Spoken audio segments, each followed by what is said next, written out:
महापालिका निवडणुकीच्या पार्श्वभूमीवर कायदा व सुव्यवस्थेच्या अनुषंगाने सध्या रस्त्यावरील खाद्यपदार्थांचे हातगाडे, चायनीज सेंटर, पानटपऱ्या रात्री 11 नंतर सुरू राहणार नाहीत. शहरात आता दररोज रात्री 9 ते 11:30 पर्यंत पोलीस ठाण्याचे प्रभारी अधिकारी, गुन्हे प्रकटीकरण शाखा, स्थानिक पोलीस व तेथील गुन्हे प्रकटीकरण पथकाची DB पथके गस्त घालणार आहेत.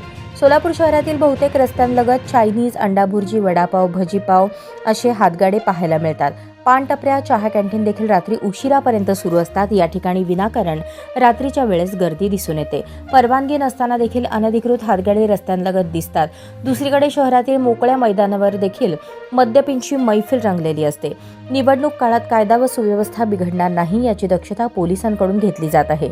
शहरातील विजापूर नाका, MIDC, सदर बाजार, फौजदार चावडी, जोडभावी पेठ, जेल रोड, सलगरवस्ती पोलीस ठाण्यातील DB पथक, पोलीस ठाण्याच्या प्रभारी अधिकाऱ्यांसमवेत स्थानिक पोलिसांचे पथक आणि शहर गुन्हे शाखेच्या साध्या वेशातील 3 पथकांची रात्री शहरात गस्त राहणार आहे.